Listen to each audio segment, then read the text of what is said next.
Wait, this is not just a random recipe reel, it's an emotion.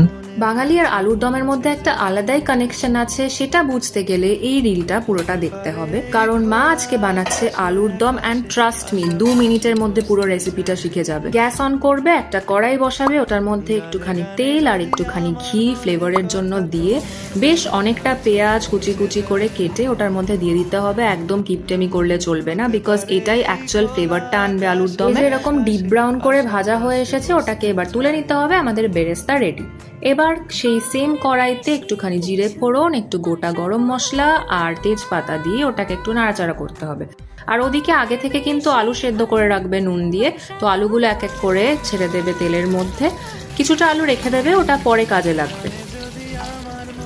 বেরেস্তাটা যতক্ষণ ভাজা হবে সেই টাইমটা ইউটিলাইজ করে একটা মিক্সচার বানাতে হবে, যেটার মধ্যে ধনে গুঁড়ো, জিরে গুঁড়ো, কাশ্মীরি রেড চিলি পাউডার আর হলুদ গুঁড়ো একটু জলে ভিজিয়ে রাখতে হবে।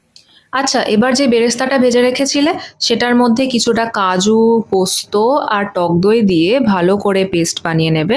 আর কিছুটা অল্প চিনি দেবে ফ্লেভারের জন্য। ভালো করে মিশিয়ে সেটাকে কড়াইতে ঢেলে আর তার সাথে 1 চামচ ঘি for a very good smell and flavour দিয়ে পুরো জিনিসটাকে ভালো করে কষতে হবে।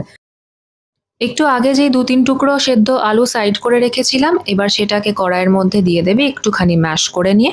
আর যতটা ঝোল খাবে সেই মতো জল দিয়ে একটুখানি কাঁচা লঙ্কা চিড়ে ওপর থেকে ছড়িয়ে যখন ওটা ফুটে উঠবে তখন একটুখানি ঢাকা দিয়ে রাখতে হবে।